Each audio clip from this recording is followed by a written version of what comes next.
विचार कर रहे हैं कि क्या करूं क्या करूं। स्नान करने तो जाना है पर आज तो कुछ ही रास्ते मेरे साथ है, कुछ ही लोग मेरे साथ है। अब मैं ऐसा क्या करूं कि कोई बाहर खड़ा हो जाए और मैं स्नान कर लूं आराम से, कोई मुझे परेशान भी ना करे। तो फिर माता पार्वती ने सोचा, विचार किया और फिर उन्होंने विचार करके अपना उपटन किया। उपटन अपने शरीर पर मलने लगे। उपटन से उन्होंने एक छोटी सी प्रतिमा तैयार की, प्यारी सी प्रतिमा, और उन्हें खड़ा किया और उनके अंदर प्राण फूंके।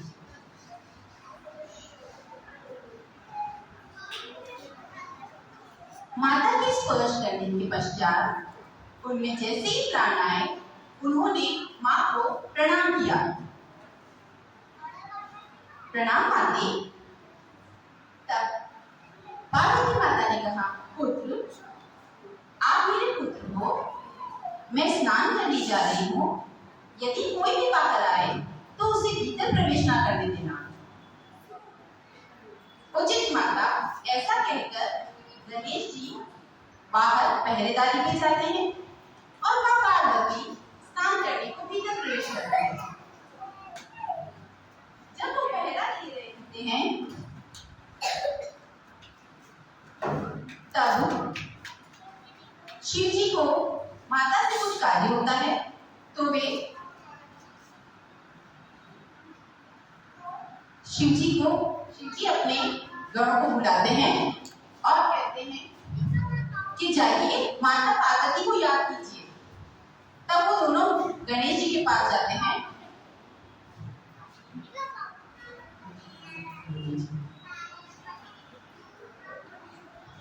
तब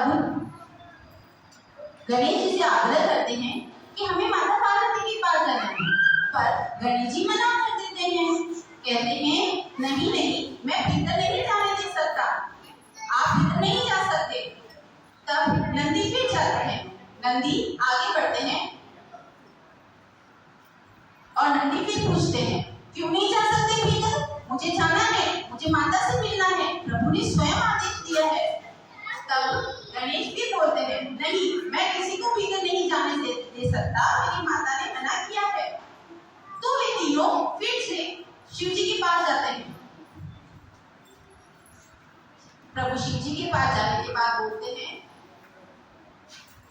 कि प्रभु आज तो माता के द्वार पे कोई खड़ा है द्वार पर और वो भीतर जाने नहीं दे रहा है। अच्छा, कौन है वो जो आपको भी अंदर नहीं जाने दे रहा?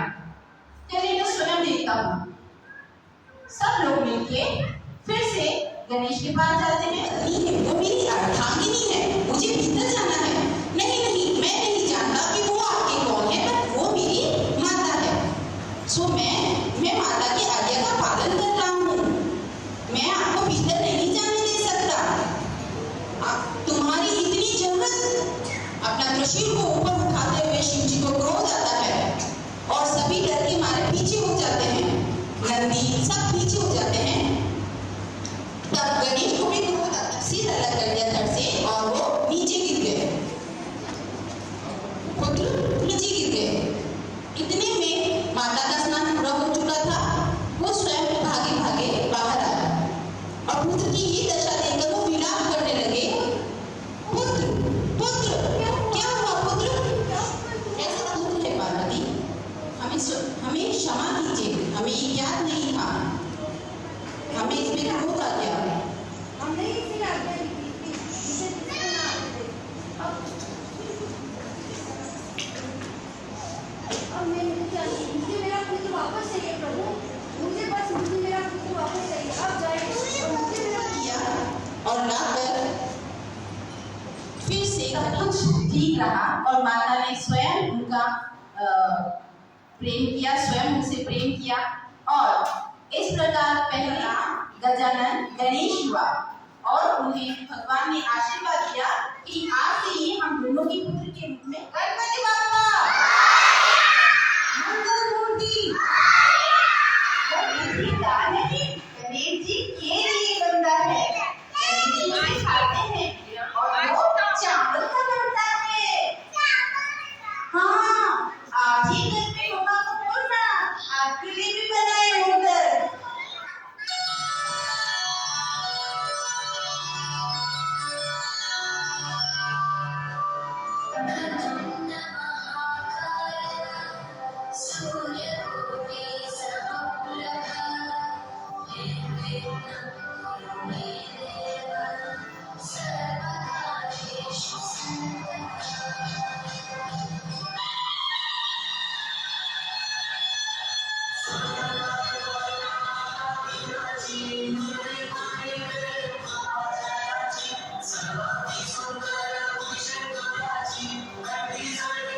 गणपती बाप्पा, गणपती बाप्पा, गणपती बाप्पा.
गणपति आयो बापा रिद्धि सिद्धि लायो, गणपति आयो बाबा रिद्धि सिद्धि लायो, गजानन आयो रिद्धि सिद्धि लायो, गजानन आयो रिद्धि सिद्धि आयो, शिवजी नो बाले आयो भूमिया नाले आयो, शिवजी नो नाले आयो भूमिया नो बाले आयो, आयो रे आयो बाबा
तोड़ा और उससे लिखना प्रारंभ कर दिया क्योंकि शर्त के अनुसार उन्हें बीच में रुकना नहीं था। लगातार लिखने के कारण उनके शरीर का ताप अत्यधिक बढ़ गया था। इस प्रकार व्रत तो पूर्ण हुआ और उन्होंने एक दूसरे को प्रणाम किया, लेकिन करते करते गणेश जी के शरीर का तापमान इतना बढ़ गया था कि उन पर मिट्टी का लेप करना पड़ा।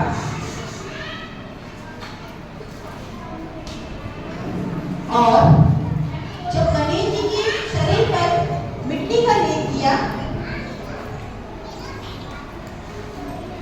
मिट्टी का लेप करने का कारण था कि उनके शरीर का तापमान अत्यधिक बढ़ गया था।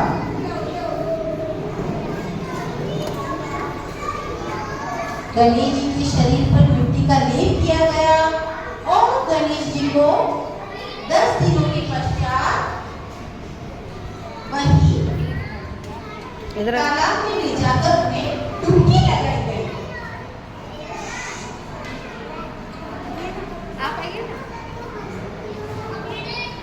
और उनके शरीर के तापमान को ठंडा किया गया।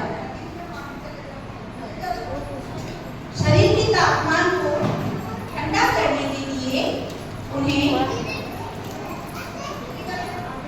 जल से नहलाया।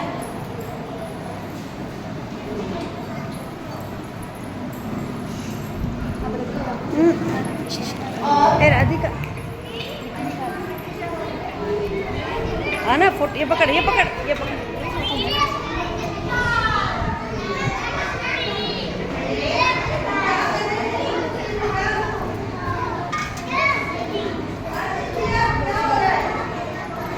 इस प्रकार गणेश जी के शरीर से सारी मिट्टी को हटाया गया। और यही कारण है कि जब हम गणेश जी की स्थापना करते हैं, उसके 14 दिनों के पश्चात अनंत चतुर्दशी के दिन हम उनका विसर्जन करते हैं, जल में विसर्जन करते हैं ताकि उनका शरीर का तापमान उचित हो सके।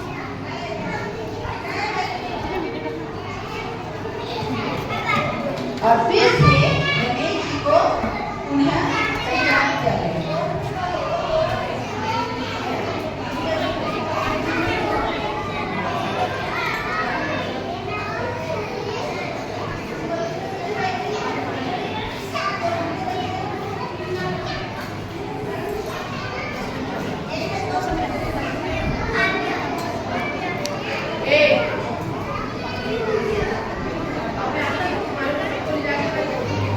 तब महर्षि वेदव्यास ने गणेश जी को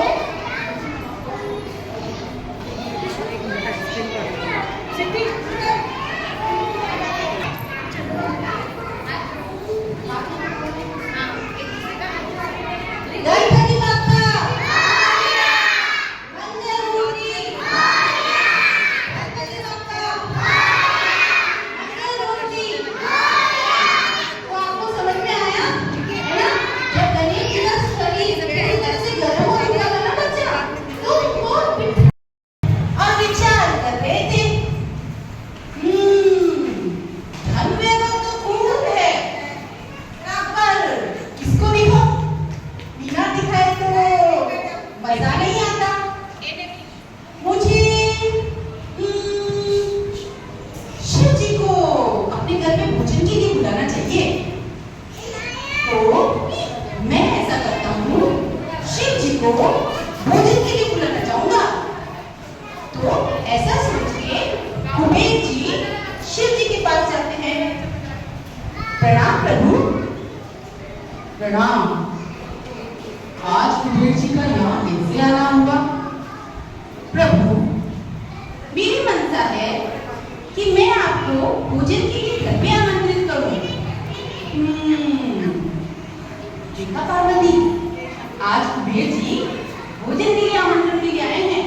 हाँ प्रभु, आज तो प्रभु जी आए हैं, पर इस कारण कुछ नहीं, बाद में समझाता हूँ।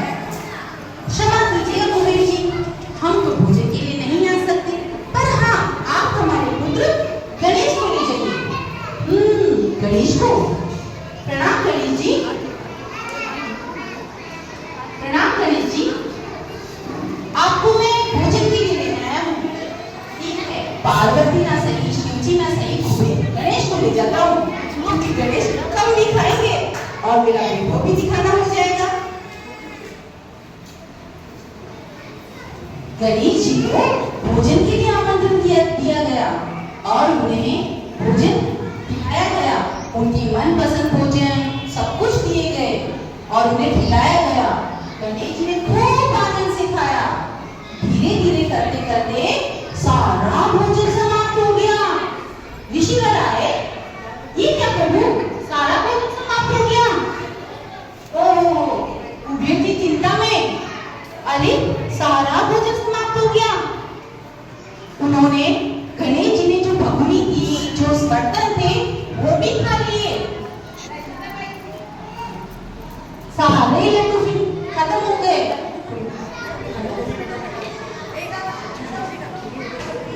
फिर कुबेर जी के सारे लड्डू समाप्त हो गए। तो अब क्या था? उन्होंने आग्रह किया, गणेश जी वहीं विराजमान, मेरी तो भूख नहीं शांत हुई। गणेश जी वहीं विराजमान रहे, वहीं बैठे रहे। गणेश जी की भूख शांत नहीं हुई तो क्या था? गणेश जी ने कहा और भोजन लाया जाए, और भोजन, और मुझे बहुत भूख लगी है। तो कुबेर जी दौड़े दौड़े माँ पार्वती के पास गए। माँ, मैया बताइए मैं क्या करूं, मुझे क्षमा कीजिए माँ, मुझे क्षमा कीजिए। और पैरों में गिर गए, क्षमा कीजिए प्रभु, क्षमा कीजिए, मुझे अहंकार हो गया था कि मुझे लगा कि मेरे पास ही सबसे ज्यादा धन और वैभव है और मैं सबको तृप्त कर सकता हूँ, पर क्षमा कीजिएगा माता, आपके पुत्र को तृप्त नहीं कर पा रहा हूँ। कुबेर जी, हमारा पुत्र इस तरह तृप्त नहीं होता। मैं आपको उनकी जो प्रिय भोजन है उनके बारे में बताती हूँ। वैसे तो मेरे गणेश को सभी प्रिय है, लेकिन जब तक वो अपनी माता के हाथ का मोदक ग्रहण न कर ले, तब तक उनकी भूख को कोई भी शांत नहीं कर पाता। ये लीजिए, मैंने उनके लिए मोदक बनाए थे, क्योंकि मैं ये जानती थी कि आपका वैभव उसे शांत नहीं कर पाएगा। लीजिए, धन्यवाद माता। इस प्रकार कुबेर जी ने लिया और उन मोदक को लेकर गणेश जी के पास गए। गणेश जी को मोदक परोसा। गणेश जी ने मोदक खाया।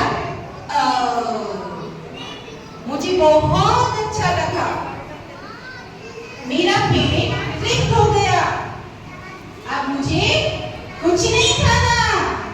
मैया के हाथ का स्वाद ही अनोखा है। तब कुबेर जी ने उनसे क्षमा याचना की। क्षमा प्रभु।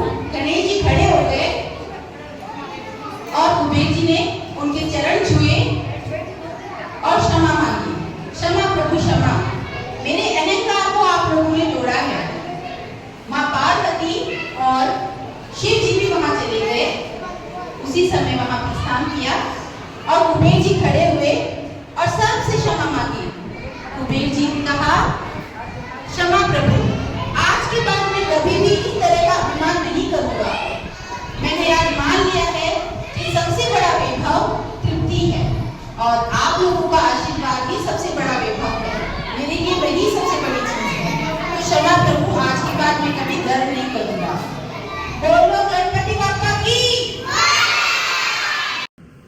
आज गणेश चतुर्थी के अवसर पर मैं समस्त उदयपुर वासियों को गणेश चतुर्थी की शुभकामनाएं देते हुए एक आह्वान करना चाहता हूं कि हमारे पर्यावरण के प्रदूषण को रोकने के लिए, विशेषकर जल प्रदूषण को रोकने के लिए जो मूर्तियां पानी में विसर्जित की जाती हैं, वो मूर्तियां मिट्टी की होनी चाहिए, प्लास्टर ऑफ पेरिस की मूर्ति न बनाए।